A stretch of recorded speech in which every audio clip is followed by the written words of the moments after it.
Hi, hello, sound check. Hey guys, are we ready?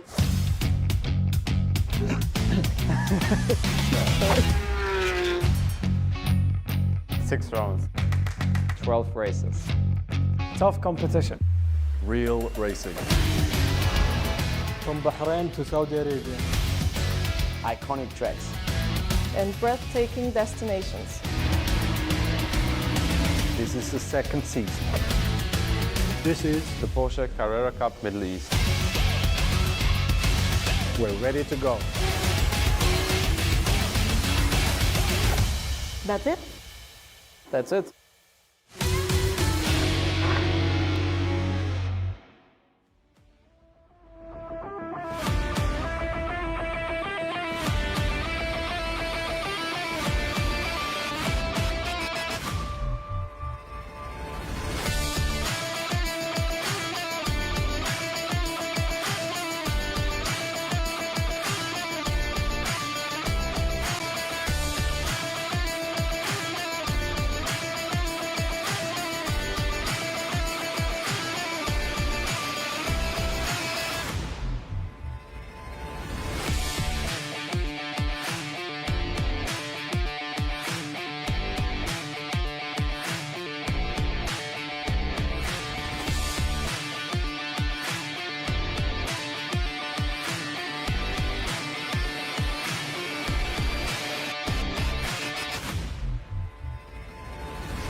From darkness and under lights in race 1 last night to sunny skies this morning for qualifying 2 of round 3 of the 2024-25 Porsche Carrera Cup Middle East Championship. We're getting set to set the grid for our second race of the weekend that takes place later this afternoon. 30-minute session for all of our drivers to get to grips with this circuit. And they did well last night. Now let's see how they do in the daylight. Good morning, everybody. Scott Woodward is here to guide you through all the action. Good morning, good afternoon, good evening, wherever you might be around the world. And also, hello to everyone who's with us here at Dubai Autodrome in the paddock and in the grandstands watching around. Great to have you company. Great to have you with us to support this fantastic event. As you can see for this qualifying session, I've got some company. I've got 2024 Mobil 1 Porsche Super Cup champion Robert de Haan. Robert, great to have you in the box with me for qualifying. Great weekend so far. How's it gone for you in the team? Well, yeah, it's going quite well. Working together with Alexandra, of course. Had a great season last year with BWT Lechner Racing. Won the Porsche Mobil 1 Super Cup Rookie Championship. So yes, happy to continue with them for upcoming year. And now here this weekend to help Alexandra to achieve the best what's possible. So you work very closely with her in terms of her driver coaching to make her quicker. You've also been part with her. You've worked with her not just here in this country, the Middle East, but also doing some running when she's running the Porsche Sport Cup in Germany with sprint and endurance. So in terms of that, what kind of progress have you found with her over the last season or two in terms of her getting involved in the Porsche sphere? Yeah, well, definitely. She started with Porsche Sports Cup. That's a bit lower category, I would say. Yeah, driving with ABS traction control, what makes the car, well, obviously easier to drive. But here she's driving without ABS, without traction control for the first time. So it's a big step for her, definitely. Especially if you look at her only racing for 3 years now. So yeah, still she has to learn a lot, but the progress she's making at the moment is impressive to see. And yeah, it's cool working with her and definitely seeing the progress she's making. And every step, every session she's going out, she's going quicker. So let's see where we can end up, and hopefully we can have a better qualifying today than even yesterday. Well, that's what you think of her. So we're just getting set with qualifying with a couple of minutes to go. So I think we might have quickly just time to see what Alexandra thinks of you, because earlier on we had a chance to chat with her. So let's pass that interview with Eric if we can, to see what she thinks of her driver coach, Robert de Haan, before qualifying gets underway. Alex, let me ask you, how is the work with Robert de Haan, who is your instructor here? Working with Robert is, I would say, a great privilege because he has so much experience in Super Cup, Carrera Cup Germany, and I would say it's very nice. The atmosphere is also really nice between us, and we work great together. He always knows what to tell me in the right moment and to cheer me up. And I would say he's very, very, very supportive, and he really believes in me and is doing his absolute best to push me further. And what would you say, in which terms do you benefit the most of his experience? Of course, we have different paths, I would say, and he's doing his best to show me where to improve, and also, for example, how to be more aggressive on track. We were just watching some races, some of his previous races in Carrera Cup Germany, and we were talking about like defending, overtaking, where to focus mostly on, for example, the first lap, to be way more aggressive. So. And you were already sharing a car together in a race, so how important is also that, to have that kind of positive energy in the team? It's definitely very important and very helpful. I would say I'm also really thankful to him because it was a very last decision for him to step into my car in the Porsche Sports Cup Germany, and we did a great job. Even I would say from the first day we kind of there was like a connection, I would say, so it was pretty easy to work together and also to win our first race, the endurance race. And as far as I know him from the Porsche Super Cup, he became the rookie champion. He was a very aggressive, very ambitious driver. What kind of character would you say is he when he's working with you and not in the car? It's almost the same. He's extremely ambitious and he's really pushing me, really pushing me. He also wants to see this aggression, and of course we're very opposite. But he's making sure that I kind of get this aggression from him, so it's really helpful. So you want to race together. When do you want to fight with him for a victory? I mean, against him on a racetrack? We were speaking about, for example, next year or the years after, and he told me, oh, it would be so cool to be, you know, teammates and for me to show you around and on track. We also thought about maybe making a test together in separate cars, so he can so we can have some fights, and it will be fun. So I don't know. Let's see what the future brings. Yes. Thank you. Thank you. So not only is she great behind the wheel, she's also not bad behind the microphone as well. That was pretty praising words for you for your protege, Alexandra. Robert, how do you feel? Yeah, well, like she's saying, definitely pushing her to get the maximum out of it, I would say. Yeah, of course, I'm here now as a coach, but even then you want to get the best out of the driver you're helping with and get the best vessel out of it. Together with the engineer, Frank, we are working with basically this championship. Yeah, he's a really good guy and also pushing her a lot. So together with him and me and Alexandra, I think we're a really good team.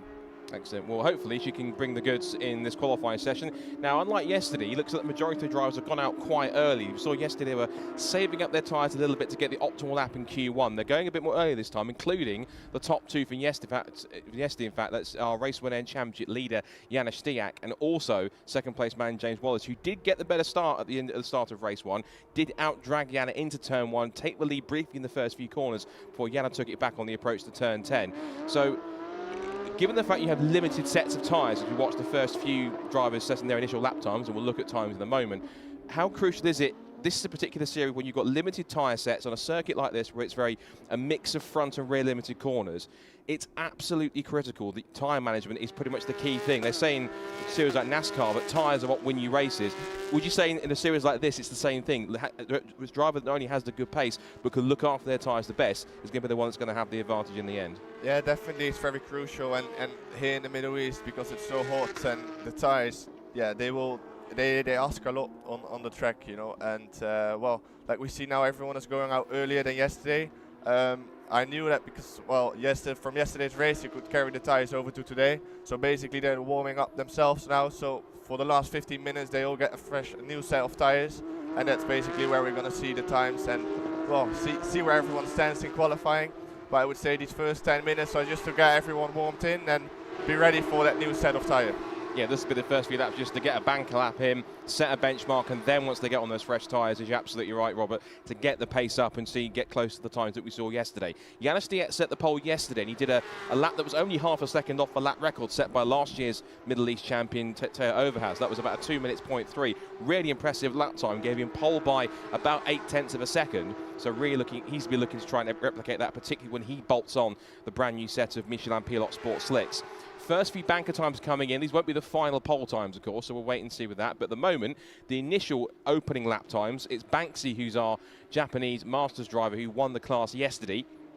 Fastest on a 2 minutes, 0.8. And then Alexandre Vataven, but actually Banksy's actually had his lap time deleted for track limits, which actually means that currently top of the pole, one Alexandre Vataven. That's quite a good reading. She's at a 2 minute 10.897 as her initial banker lap, and the timing screen now is just a blur of green numbers. Everyone's setting personal best. The current fastest at the moment in the first sector in purple. No real surprise, Janis Diat fastest. So this is going to be where we see everyone's bedded in. Most people have got their first laps in. A couple of drivers haven't ventured out just yet, but some of them now starting to settle in, use up those tyres from yesterday and see what they can do to give them more of a benchmark to aim for once they put those new slicks on. Yes, definitely. I would say also, yeah, I've been working with Jana last season, Carrera Cup Germany. He's been my teammate, and yeah, I've been working really well together with him. He's a very experienced driver, so that he's putting 2 purple sectors right now is not really surprising me. And talking about Jana as well, he's one of the youngest, in fact, the youngest driver we've got on the grid. 17 years old. He was the youngest driver in the championship last year at 16. Was teammate to last year's champion Teo Overhaus. So the cars look identical. He's got exactly the same liveries he ran last year. And Jana's rise, we were talking about yesterday, the fact that he was sort of finding his feet in the first half of the season of Porsche Carrera Cup Deutschland, and then all of a sudden, just mid-season, just something clicked and he found the pace and he scored his first win at Sachsenring, became the youngest ever driver to win a race in that championship. He's also just gone fastest at the first proper time going through the lap with a 2 minute 4.004. But his progress has been absolutely almost supersonic, going how sharply he's risen up in terms of his pace so quickly. That just marks out possibly someone like, in the same way like Teo, he's possibly a genuine star of the future in Porsches. Yeah, definitely. We already saw that last season in Carrera Cup Germany, like you just said. He won the race on Sachsenring, and yeah, it was really working well together with him. We were really close to each other, always similar speed. So he definitely made a step mid-season, what showed, of course, in the end, because he's now youngest race winner in Carrera Cup Germany, what is a record you want to keep on your name, of course. It takes somebody to be 16 years old to try and beat it, but he can try and claim that for a while, hopefully, and it's not going to be beaten for a long time, fingers crossed.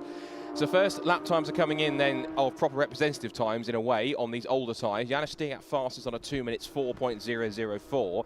He's got 0.3 over James Wallace, who's second quickest. First of the Saudi racing cars is third. That's Saud Al Saud, who's on the provisional Pro-Am pole at this point, ahead of Soren Spreng, who took the class victory last night. Banksy now has put a proper lap in that hasn't been deleted, now puts in 5th as top of the Masters. Alexandra Vateva 6th fastest now, and still going in green sectors on this lap also too. She's going quicker on this set of tyres. I'll be intrigued to see what Caleb Sumich can do. Now, he came up from what was 7th on the grid to 4th, but the lap time that he did set a lap time that got disallowed yesterday, Rob, that it was a 2 minute 1.5, and it would have put him in amongst the top 5. So he'll be hoping in particular, once he puts those new Michelin slicks on, he can put a time in there that actually gets him there towards the front. Because I think once the pace is there, he's one of the fastest guys in the field. Yeah, yesterday he put it really quick lap times, and of course, yeah, he's not done a lot of mileage around here, but the way he's progressing as well, it's impressive. Yeah, it was unfortunate from the track limit yesterday, so hopefully he can keep it within the lines this time and see him up in front for today's race. Fingers crossed, because he's got a little bit of experience racing in Porsche Sprint Challenge and then Carrera Cup in Australia. Had a couple of top 10s when he raced at Surfers Paradise, which is a fantastic street circuit. It's one of the best street circuits in the world. And so for Caleb to come here in Porsches that he knows, but on a brand new championship to a circuit he's never been to before, instantly be on the pace in the pro class, that shows just how much talent he's got as a young driver also. And he'll be wanting to try and make a better improvement on that. Again, hasn't put a proper banker lap in, although lap time he's setting, yeah, they're yellow sectors rather than green, so he'll be going a bit quicker. He's not doing a personal best, so he's going to try and find a bit more speed. Comes across the line, and yeah, his last lap was a 2 minute 8.310, just maybe hung back by a couple of seconds to get a bit more of a gap. As for the man at the top of the times, well, it's no surprise, it's Janis Diak who's continuing to go quicker. He's now on a 2 minutes 3.276. and that puts him about 3/10 up on James Wallace in second place. So we still have yet to see a couple of drivers, one of which is Angus Whiteside, who was third yesterday. So I imagine drivers like Angus are maybe just trying to preserve their tyres a little more. They might have used them up a little bit more in last night's race, maybe thinking that they want to go when the track's a bit more rubbered in, when it's been cleared up, because there might have been some dust and sand and dirt that's come across overnight. So let the drivers here lay some more rubber down, clear the track of any dust and dirt, so you've got a much clearer, much faster track when you go out for the second half, particularly when you bolt on those new slicks. Yes, definitely. Like we're seeing, Alexandra's doing quite a good job, I would say, on especially the old tires right now. She's in P5 and, well, in between P3 and the Pro-Am category right now. Yeah, that's good. So hopefully she can keep that up when we put the new tires on. And, well, a top 5 overall qualifying, I would say, would be a mega job for her. Yeah, absolutely. She's even going faster in this first sector again. She's doing a personal best first sector, so even on those older tyres, that was impressive. And one thing I noticed last night as well is that she looked like she was one of the drivers last night that really looked after her tyres in that first part of the race, because looking at her lap times in the second half, particularly towards the end on the last lap when she crossed the line, she was the 4th fastest driver on track at the last. So she looks like when she's able to really look after the tyre, she's got some good pace in her, and she was able to keep up and start to close the gap on the cars in front when others had used up their tyres in the first half and starts to hang back to try and save them. So I wonder possibly if she's got a new set of slicks on, if she uses them up where she needs to for qualifying and has them in good condition, I think maybe there's a chance she could emulate Lucy what she did in Qatar, because she had a really impressive weekend in Qatar with 2 class podiums and a top 5 overall. Yeah, that was really impressive what she did there. So yeah, of course, like you just said, there's strategies that you can do to push a lot in the beginning of the race, but it will ask a lot for your tires. What it means you will be dropping a lot more towards the end of the race. And the other strategy is, of course, to keep it a bit more safer with the tires in the beginning of the race, so you can do another attack on the end of the race. And this is a strategy you have to discuss with your engineer, your coach, and see what's the best option for you. Yeah. And fingers crossed that once they do start to bolt the slicks on, which I think they're about to do so, given that we're towards half distance in the session. So those drivers that have been out there for a few laps, laying down a bit more rubber on that first set of tyres they've had so far this weekend, just trying to get a bit more grips that they're ready to go. Khaled Al-Ahmadi, who picked up third place in Pro-Am class last night. Him and his teammate Saud Al-Saud had a little bit of a battle towards the end of the race, getting close, so that allowed the likes of Soren Spreng to get away, but also others around them like Caleb Sumich and also Alexandra as well to close in a little bit more. But these 2 drivers as well, we were talking about this with Robert yesterday, Robert Lechner. It's great that we've got 2 drivers from the Saudi region, from the Gulf region, in a team that's looking as competitive as Saudi racing is. And for example, Saud Al-Saud was actually even third in Porsche Carrera in the Pro-Am class last year with a few wins and podiums. So it's great to see that not only have we got a good mix of international drivers in this field, but also local talents like Saud Al-Saud, like Al-Ahmadi. That will hopefully encourage more to come through. We had some Qatari drivers through the rounds of Qatar supporting F1. Fingers crossed we'll get a few more when we get to Yas Marina next weekend. But it's wonderful to see that there are drivers from this region are getting up there and being competitive against drivers who will probably race these cars all year round in other championships around in Carrera Cup around the world. Yeah, definitely, and it's quite impressive what kind of job they're still putting here, comparing to drivers that are doing a complete season in Europe already. Some are even doing 3 championships a season. And then if they're only coming here for winter time, yeah, they enjoy it, of course. But then if you see what job they put there, it's quite impressive, yes. Yeah, absolutely so, and hopefully it will continue. They are definitely front runners in the Pro-Am category. Khaled Al-Ahmadi, currently fastest in that one, 3rd quickest, and has the Pro-Am pole from Soren Spreng and from Saud Al-Saud.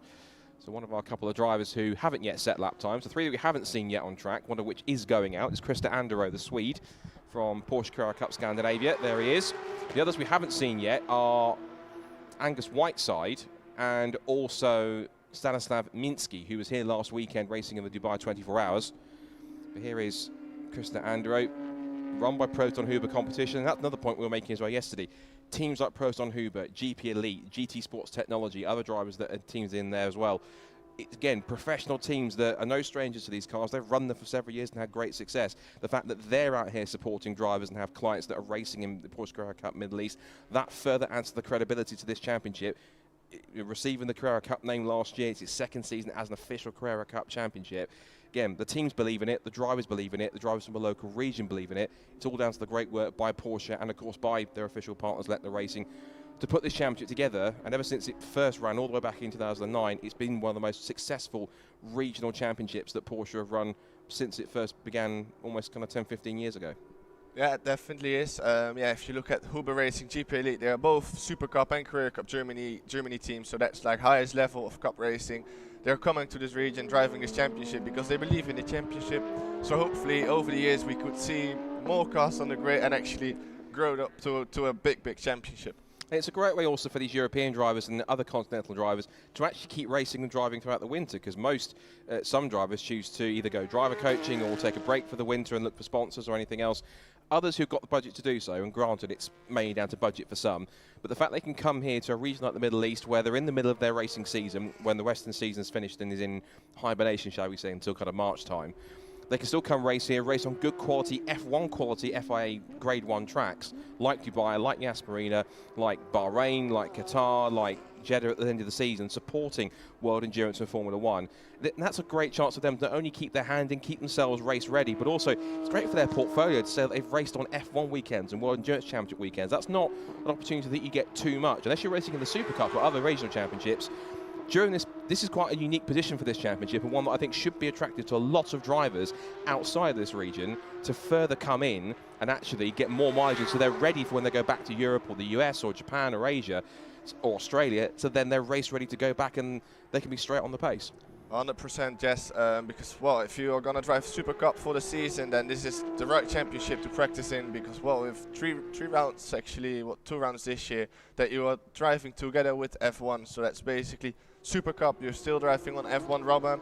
Okay, there are different cars, maybe there are a bit less cars on the grid, but in the end, it's the same way of driving during Porsche Mobile One Super Cup, so it's basically the best preparation you can have for the season.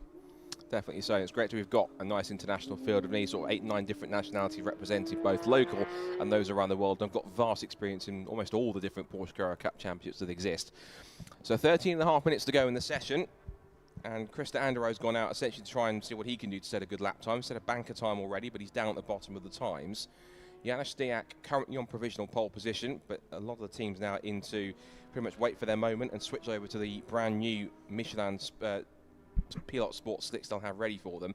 Janusz Stiak currently fastest on a 2 minutes 3.276, but expect that to go down considering that his pole time yesterday was a 2 minutes 0.3, half a second off the lap record set by his teammate, last year's Middle East champion, Teo Overhaus, who's now, of course, gone on to become a Porsche Junior for 2025.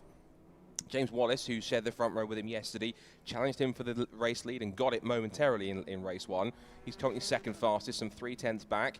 And then one banker lap I did notice, Peter Brecker, who is up in third place, quickest in the Masters, but even so, whether that's on new tyres or whether that's on old ones, he's currently out there at the moment, so we'll have to wait and see. Khaled Al-Akmadi, fourth fastest, then Soren Spreng, then Saud Al-Saad and Alex Fateva. So all of 4 of the Pro-Am drivers together at the moment, 4th to 7th. They'll be one little collective in the middle of the grid. That might be an interesting opening couple of laps so they can get amongst each other. Mike Mim currently in 8th position and on an out lap. Then Banksy in 9th quickest. Caleb Sumich is 10th. And then Krista Andorra is 11th, as we see Khaled Al-Akmadi now, I'm presuming, freshly slick shod and ready to go out to try and set his time. And I imagine, looking at the times, Rob, that given that Peter Brecker is up there in second place, the greatest respect to Peter's own pace, I suspect he's been the first one to make the jump onto those new slicks because he's setting 2 minute 3s, whereas I expect everyone towards the front are going to be doing 2 minutes 2:01s, 2:02s based on their pace out there.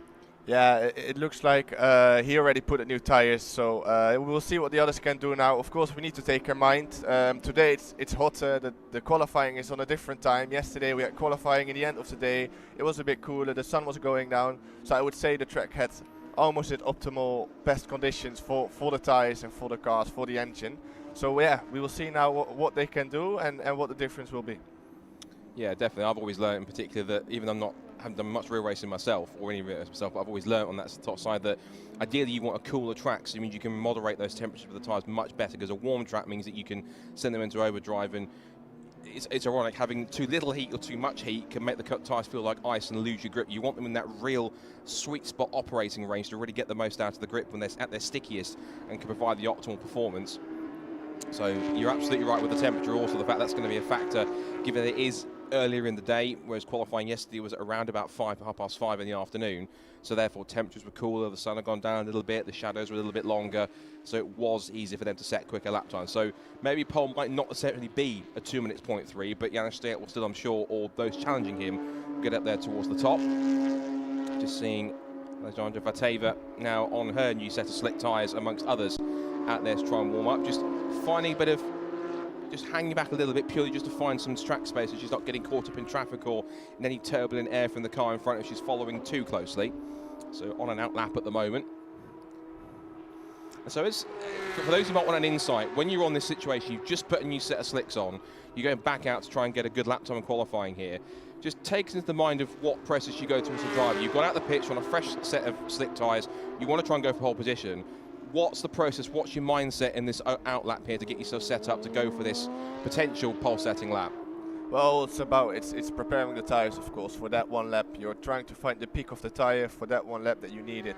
So in this out lap, what Alexandra is doing right now, she's trying to find her own space, preparing the tires. So then when she's going on that push lap, the peak of the tire should be there, and then that's the lap to do it.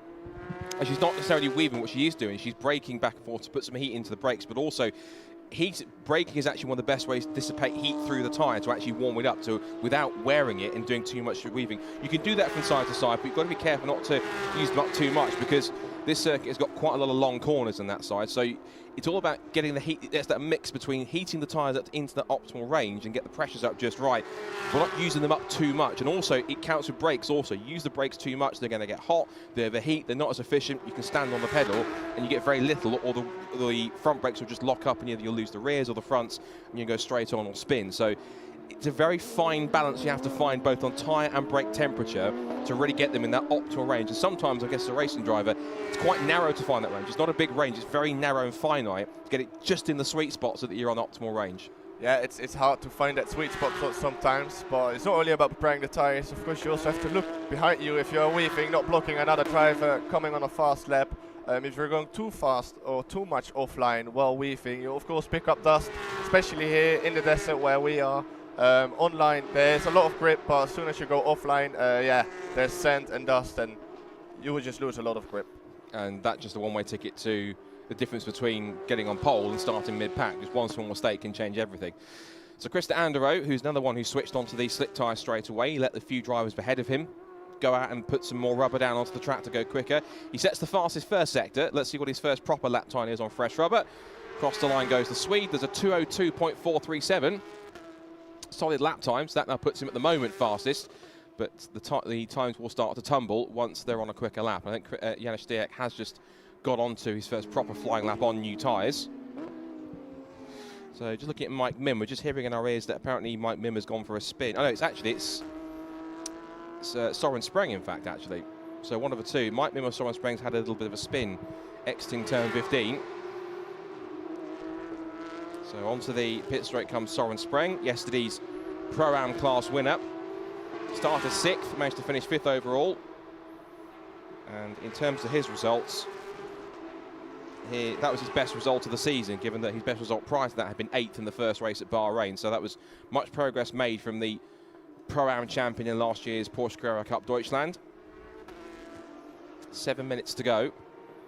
And in terms of sector times, it's another new fastest first sector for Krista Anderow. Faster than Khaled Al-Akmadi at the moment, who's set in the fastest second sector.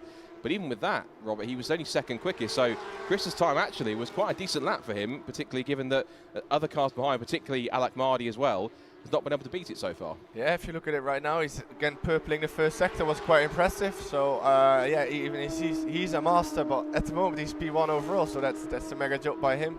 And now we see Khaled Al-Ahmadi going purple sector 1. So yeah, let's see what he can do. They might be older, but experience counts for a lot. So he's certainly using plenty of that, given he's done several seasons in Porsche Carrera Cup Scandinavia. So he's no stranger to these cars. Janusz Stejek, though, hasn't yet properly got onto what you call a proper fast lap yet. We're sort of waiting for him to really wind it up, because I'm expecting in a moment to see all three of their sectors just light up purple next to his name, because championship leader, being as quick as he is, just going down the pit straight now past the commentary box position. So this is now his proper push lap. So we'll see how he gets on. And this is now where all the activity happens. In these last 5-6 minutes, when everyone's on track, everyone's looking for space, everyone's looking for that track point where they're not getting too close to the cars in front. And this is where the push really is. Al-Akmadi, fastest first and second sector, so he's currently on course at the moment to go provisional pole. But this is that real crucial point where last 5 minutes is almost like party mode or happy hour, when everyone just goes out, everyone goes flat out, and it's just every man and woman for themselves to try and get pole position. Yeah, definitely. Like, if you look at Janne now, he's probably on the peak lap of his tires. He just prepared the tires really well, and that, like we saw him flying down the straight, he's going on his push lap right now. So let's see if he can. Well, he just did it. Purple sector 1. Yeah, this is probably the lap where he's gonna do it, and I'm not even sure if next lap he can still put a fast lap in, because if you really nail the lap together, that's basically only 1 lap in the tire. Yeah, and he knows you might even feel as though he's done his lap, he's done his effort. No one's really going to quick it if it's that fast enough. So you might even just bring it into the pit and say, right, I'm done now. Don't touch the car. It's good until the race. But you're absolutely right. He has set the fastest first sector of anyone so far. More times that are coming in whilst you watch that. He's not in sector 2 yet. So Khaled Al-Akmadi has been in second place, but now this man here, Saud Al Saud, has now gone to fastest time, 2 minutes 1.266. He goes to provisional pole. So right now, as it stands right now, for the Saudis and fans of Saudi racing, your boys are on first and second on the front row at the moment. Banksy's up in third quickest too. Yesterday's Masters class winner, the Japanese driver who's got plenty of Carrera Cup Japan experience, 2 minutes 2.160. Rest of the field goes through. Angus Whiteside, who we've not seen really anything of in the session, immediately pops up and there's a 2 minute 1.607 on his first flying lap. As for Janusz Stijak, fastest first sector, personal best second sector, because that went to Saud Al Saud. So he'll get up there, cross the line goes Janne. No surprise, pole position provisionally, 2 minutes 0.494. He's, again, nearly 8/10 clear of the field, which is, again, some impressive margin. James Wallace goes third, but there's the provisional pole man. And without sort of saying too much, I think we told you so, because with a pace like that, not really a surprise, is it? Yeah, it's a good lap, you can see. Being 7/10 on the road is not nothing. So yeah, that's been a good lap by him, and see if he can keep that up for the rest of the qualifying. Fastest first and final sectors for Janne. Still, that middle sector's gone to Saud Al Saud, so we'll see if he can improve in that middle sector and get the full 3 reels, as you will on a slot machine, 1, 2 and 3 in the sector times. Rest of the pit field go through to try and set further times at the moment. Running order so far, as you can see on the top left. And Soren Spreng goes to 6th quickest. Janusz Stijak on provisional pole by just over 3/4 of a second from Saud Al Saud, ahead of both James Wallace and Angus Whiteside. So a really solid lap from Saud Al Saud to put the Pro-Am car currently on the front row of the grid. Then it's James Wallace and Angus Whiteside, the 2 Brits who will currently share the second row, although James Wallace is setting a personal best in sector 1 at this point. Khaled Al-Akmadi 5th quickest, Soren Spreng 6th fastest, and then Caleb Sumich, I was about to say, is not quite near the 2 minute 1 pace he was at. He's at a 2 minutes 2.036, but he is going personal best in sectors 1 and 2. So I expect, Rob, he might want to jump up a couple more spots if he can get up there. He's only about a 10th away from Soren Spreng and 3/10 off of Khaled Al-Akmadi. So there's a chance he could potentially jump up a couple of spots into the top 5 after he missed out yesterday. Yeah, definitely. If you're gonna look from P3 to P6, it's really tight. So you just need that little bit of the last few tenths, and you can be up in top 3 already. Across the line goes Caleb Sumich, and his time does put him to P6. A solid lap, not quite into the top 5, but he is up ahead of Soren Spreng. So good effort from the Australian.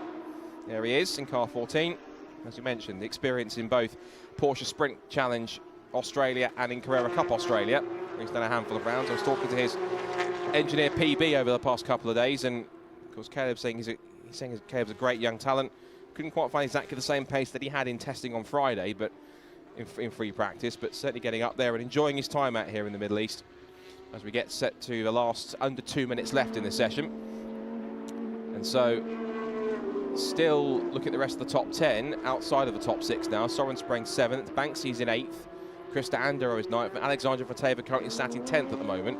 That puts her on the 5th row. She's only 22 thousandths of a second off of Krista Andero, so a fraction more time can help a difference between being on one side of the grid to the other. So there's not too much time for her to find really if she can pick it up. That's how close it can be, yeah. And like we had it before about the tire strategy and the pick of the tire. We saw Janne going for that push lap. He puts the time, and straight away after, you can see that the tires start dropping and dropping.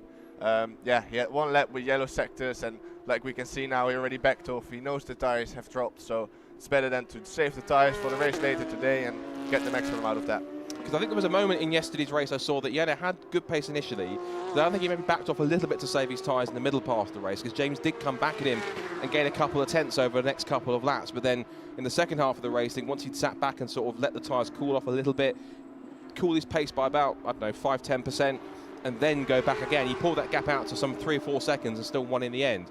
So I think he's got good time management mid-race as well as he is trying to get the most out of them in qualifying. For sure, when you're in the lead of the race, you are basically in the lead literally of the race. So yeah, it's much easier for you then to control and feel what to do. Like yeah, if you want to save the tires a bit mid-race, then you know you still have something for the end for if you need it. So looks like Angus Whiteside's one and done lap has given him enough for 4th on the grid. So his strategy of literally waiting for everyone else to set lap times, put the rubber down, then put in a couple of fast laps seems to work pretty well. It's put him on the 2nd row of the grid. So impressive stuff from Angus, last year's Pro-Am champion in Carrera Cup GB. And as the checkered flag flies on the session, anyone on a lap now is allowed to finish it. But if you cross the line now, that's it. Your qualifying is done.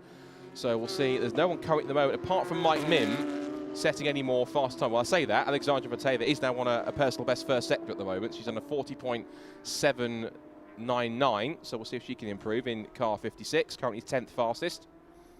And also Mike Mim is going personal best in sector 2. There is Alexandra. So let's stay with her if we can. She's on her current personal best, but we'll see if she can match that in the 2nd sector and go a little bit quicker. There was a phrase I heard Martin Haber when he was commentating on these cars in Bahrain, that you need to balance aggression with finesse with these cars. You've got to be aggressive and use them and use the cars properly, but at the same time, you've got to be keep that smoothness, keep that finesse when you're steering, when you're driving, to make sure that you get the most out of the tyres of the car and how you work it, because these cars do move around quite a lot, being rear-engined, rear-wheel drive, all the weight and all the drivers on the front, which means that they can be quite front-light, which means sometimes they can be a bit twitchy, but you've got to be really careful to get the most out of these cars, as you, of course, well know, being the rookie champion from last year in Super Cup. Yeah, definitely. These cars, I would say, are one of the hardest cars to drive, especially without ABS and without traction control. It makes it really hard to get the most out of it. Yeah, if you make one mistake during the braking zone, yeah, it's easy to lock a front tire, and once you lock the front tire with a flat spot, and then things will only get worse and worse. Well, Alexandra Vateva, personal best first sector, but she did a 2-minute 2.9, so she was able to remain in 10th position, but still a solid effort. It's a top 10 finishing starting spot, so she can make progress on there. And given how well she looked after the tyres in race 1 yesterday, if she can do it again and get a decent enough start, and as you say, use a bit more of the aggression that I think deep inside she has got that, because there's one thing she's definitely got. She's determined as ever. I was even speaking to her Friday night. The one thing she's got, she's so fired up to do well and do great stuff. I'm sure you can see that talking to her and coaching her as well.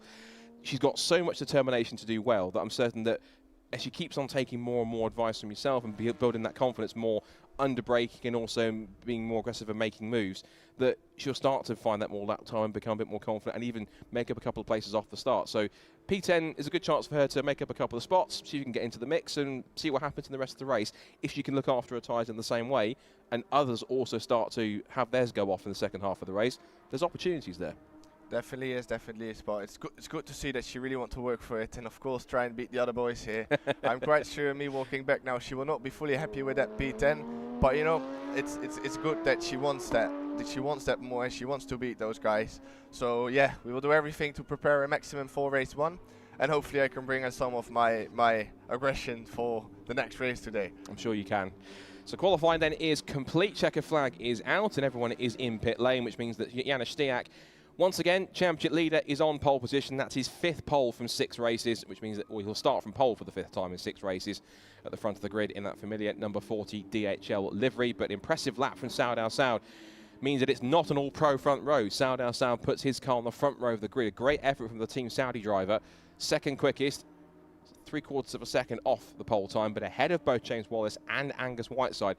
They'll be a little bit frustrated that they're not closer to Jana, but still, they did a good effort to get themselves on the 2nd row of the grid. So the Brits will share row 2. I'm sure they've probably done that at some point in Carrera Cup GB from last season, but there'll be a bit of familiarity down the 2nd row. Row 3 at the moment currently shows to be Khalid Al Ahmadi, who you see here getting out, giving a handshake to his Saudi racing team members. 5th fastest, ahead of Caleb Sumich in 6th, and then Soren Spreng, 7th quickest, who was last night's Pro-Am winner in class, ahead of Soren Spreng. But you can see there on screen our 2nd fastest driver, Saud Al Saud from Saudi Arabia. Great that we've got a Gulf region driver up there on the front row of the grid. Really impressive job by him, to be honest. Like, he's in the Pro-Am category. Yesterday we saw he was struggling a little bit, but seeing him up now in P2 with, well, only 7/10 of a second of Janne that's been doing Carrera Cup Germany, Carrera Cup Italy, and all the experience he's had. It's an impressive job by him. Yeah, really definitely. Well done. I have to second that. Really good effort by Stout, and also again from Canada as well to get themselves in the top 5. Both cars in the top 5 again. Really impressive stuff from the team, working out of this region, and certainly again showcasing what these drivers in this area of the world can do against the European and continental drivers that come across and compete in this championship. And there's possibly even an opportunity as well to maybe get a good start. Because we saw last night, Janne didn't get the best of starts, and James Wallace did get him down towards turn 1 momentarily. So there's every opportunity that if Stout gets a good start from the inside of the front row of the grid, it could be a drag race. Let's see if we can head down to the pit lane with Eric, possibly in a moment. Just waiting for a signal because we hopefully might be able to chat to 1 or 2 of our top drivers from qualifying in a moment, once I get the signal in my ears. Rest of the order from, the top 5 downwards. So Caleb Sumich, little better than qualifying yesterday, P6. Wasn't quite as fast as the lap time that got deleted, 2 minute 1.7. Soren Spreng, 7th fastest. Then it's Banksy in 8th. Krista Andero in 9th. Alexandra Vateva rounding out the top 10. Peter Brecker, 11th fastest. Mike Mim, 12th. He's just on screen here on the left, talking to one of his race engineers. And then Stanislav Minsky in 13th fastest. And the general field spread is about 3.2 seconds. The outlier there is Minsky, who his lap time was a 2 minutes 9.306. So a decent enough field spread, about 3.2 seconds, in fact, the majority of which are covered by less than 2 seconds. So decent competition, and lap times will fluctuate through the race. So there's a good group of drivers there, particularly in that mid-pack from round about, if you look at 3rd down to 10th quickest, covered by about 9/10. So there's a good spread there in terms of relatively close spread between the whole field. Yeah, definitely would be cool to see a cool race this afternoon, where maybe even P3 into P10 are fighting for a podium. That would be really spectacular, of course. Fingers crossed. So here's the results then. Janusz Stiak with his 5th pole. He'll start on pole for the 5th time in 6 races, ahead of Saud Al Saud. A mega effort from the Saudi racing driver. He is 2nd fastest. James Wallace and Angus Whiteside will make it an all Porsche Carrera Cup GB 2nd row. Wallace ahead of Whiteside. Then the 2nd Saudi car of Khaled Al Akmadi from Caleb Sumich, the Australian in P6. Soren Spreng then comes next in 7th place for Team GP Elite. Banksy, who was last night's Masters winner, starts from 8th position, ahead of Krista Andero and Alexandra Vateva on the 5th row to round off the top 10. Then Peter Brecker in 11th fastest for GT Sports Technology. Mike Mim for MVII Racing LLC, which is the US team. And then Stanislav Minsky in 13th fastest for Team GP Elite. That is the running order. And of course, Janusz Stiak will be hoping to make it 5 wins from the first 6 races in the championship. So there, just Saud Al Saud taking a quick sip of water. Of course, given the temperatures out here at the moment, it is relatively about, if we look at the weather around in the Motor City region, about 23 degrees at the moment, 40% humidity, about 25 degrees kilometres an hour worth of wind, and there's not a chance of rain in the air. My weather reading says precipitation 0. Good. In this kind of region, it's very rare that you do get rain. Has happened. We had it for the Dubai 24 Hours a year or so ago. So it does rain in this part of the region, but it's very, very rare that it does happen because it's usually quite a warm climate. That's why so many drivers come from the continent to race in this region, because of the warm weather and the good conditions as well. I would definitely say that's also a good preparation for upcoming season. To record it for the race, not for now for the live stream. Is that possible?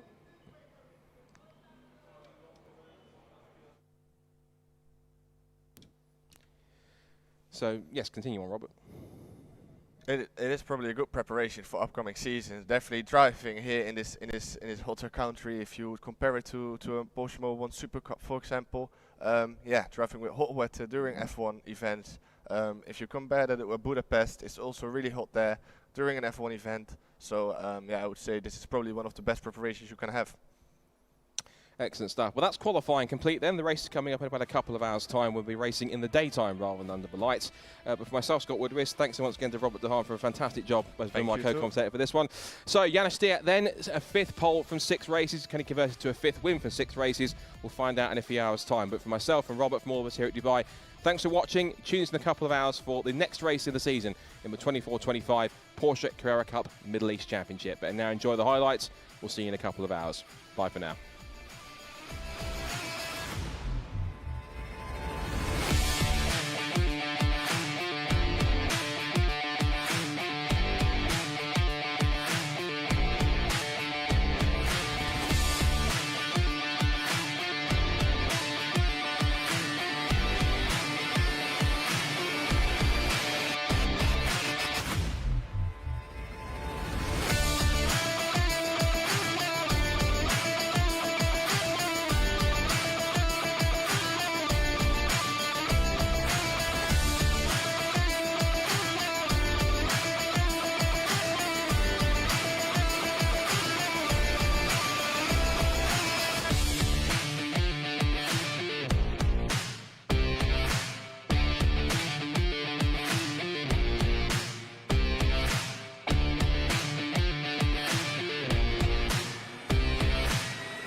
Hello. Sound check.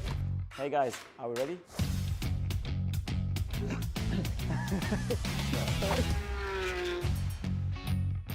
Six rounds. 12 races. Tough competition. Real racing. From Bahrain to Saudi Arabia. Iconic tracks. And breathtaking destinations. This is the second season. This is The Porsche Carrera Cup Middle East. we're ready to go. That's it? That's it.